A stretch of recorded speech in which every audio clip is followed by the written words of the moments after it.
মরার লাশ কথা বলে স্বপ্নে দেখে বিবি রে, মরার লাশ কথা বলে স্বপ্নে দেখে বিবি রে, আমার জন্য দান খয়রাত করে রেখেছি যা আমি কিছু রে। মরার লাশ কথা বলে স্বপ্নে দেখে বিবি রে, আমার জন্য দান খয়রাত করে রেখেছি অনেক কিছু রে, আমার জন্য দান খয়রাত করে রেখেছি অনেক কিছু রে। তবে কার মাল রেখেছে, কোথা থেকে রেখেছে সেই সম্পর্কে বলছেন। পরের মাল করেছি গরব, পরের মাল করেছি গরব, আমি বিবি বাচ্চাদের তরে। পরের মাল করেছি গরব, আমি বিবি বাচ্চাদের তরে। আজকে আমার খারাপ যে হাল যন্ত্রণায় আছি কবরে, আজকে আমার বড়ই খারাপ হাল যন্ত্রণায় আছি কবরে। মরার লাশ কথা বলে স্বপ্নে দেখে, স্বপ্নে দেখে বিবি রে, আমার জন্য দান খয়রাত করে রেখেছি অনেক কিছু রে, আমার জন্য দান খয়রাত করে রেখেছি অনেক কিছু রে। যখন একজন বিবি তার স্বামীর স্বপ্নের কথা তার এলাকার মানুষকে শোনায়, তখন এলাকার মানুষ তাকে জিজ্ঞাসা করছে, কি জিজ্ঞাসা করছে শুনুন।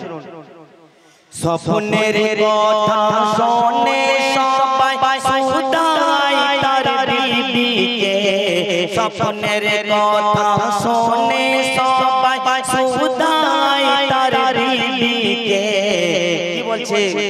তোমার স্বামী কি করেছে এই দুনিয়াতে থেকে? তখন বিবি বলছেন, বিবি বলে স্বামীর দিলে ছিল না কোনো মায়া মমতা।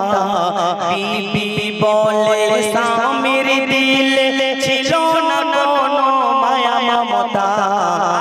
পরের জায়গা ছিনিয়ে নিত দেখাতো নিজের ক্ষমতা, পরের জায়গা ছিনিয়ে নিত দেখাতো নিজের ক্ষমতা। মরার লাশ কথা বলে।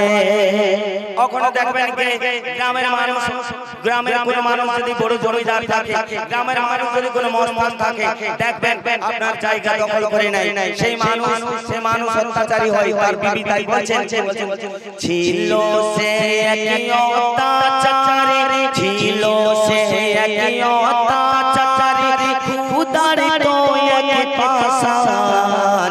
ছিল সে একই অত্যাচারী, খুদার তো এক পাশান।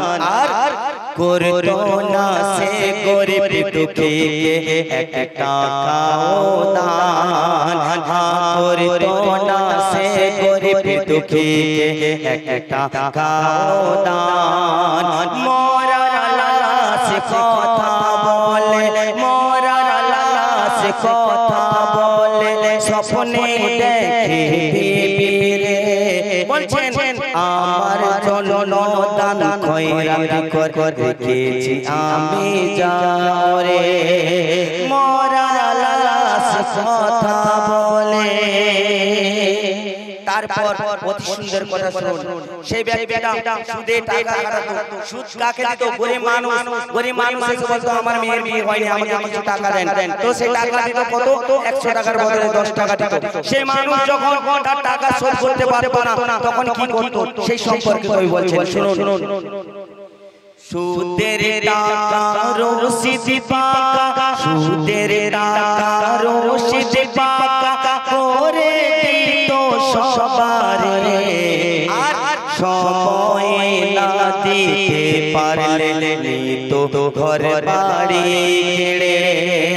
আর তখন গরিব মানুষরা কি করতো কাঁদিত এসে গরিব দুঃখীরা তার হাতে আর পায়ে ধরে তবুও দিত না সে তাদের সাথের গড়বাড়ি ফিরে আর সে মানুষ দেখবে কোন মানুষ যদি বিত্তশালী হয় কোন মানুষ যদি টাকার অহংকারী হয় সে আল্লাহকে কোনদিন ভয় করে না রাস্তায় বলছেন ভয় ডরে ছিল না যে তারা মানতো না সে খোদাকে ভয় ডরে ছিল না যে তারা মানতো না সে খোদাকে আর গ্রামবাসীরা ভয় করিত তার ভয়ঙ্কর রূপ দেখে আর গ্রামবাসীরা ভয় করিত তার ভয়ঙ্কর রূপ দেখে মরা লাশ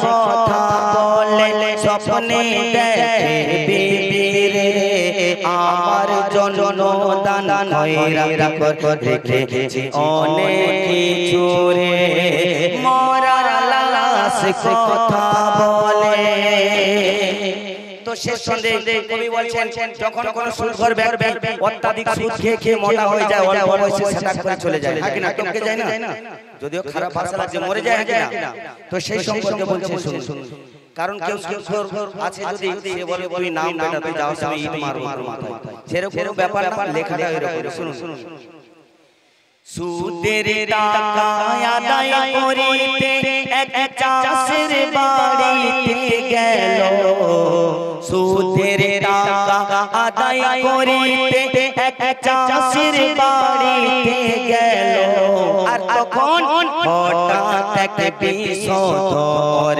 সাপ তার ছাপায়ে ছোবল মারিল সুদের টাকা আদায় করিতে এক চাষির বাড়িতে গেল হঠাৎ এক বিষধর সাপ তার ছোবল মারিল আর তখন সে ব্যক্তি কি করছে বাচ্চার জন্য চিৎকার করে ছুটছে সে দাঁড়ে দাঁড়ে কেউ এলো না পাশে যে তারা নিয়ে যেতে ডাক্তারের কাছে আর সেই মানুষকে যখন তার পরিবারের মানুষ যখন নিয়ে এলো আর জানাজার ব্যবস্থা করলো তখন কি হচ্ছে তাই কই বলছেন জানাজাতে ছিল না মানুষ কেন জানাজাতে ছিল না মানুষ করে না কেউ ভাই আফসোস চলে যাওয়াতে গ্রামের মানুষ হয়েছে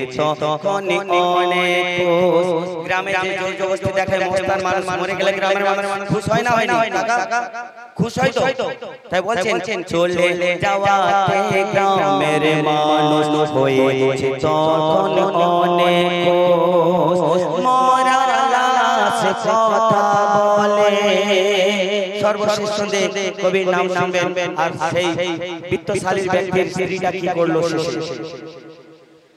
আল্লাহর কাছে দু হাত তুলে স্বামীর জন্য ক্ষমা চায় আল্লাহর কাছে দু হাত তুলে স্বামীর কাছে ক্ষমা চায় স্বামীর জন্য ক্ষমা চায় বলছেন গরিব দুঃখীর জায়গা জমি সবকে চুষে ফিরিয়ে দেয় বলছে হাসানুর জামান শোনো ভাই মুসলমান বলছে হাসানুর জামান শোনো রে ভাই মুসলমান কি ভালো কাজে জান্নাত পাবে মন্দ কাজে জাহান্নাম ভালো কাজে জান্নাত পাবে মন্দ কাজে জাহান্নাম মরা লাশ কথা বলে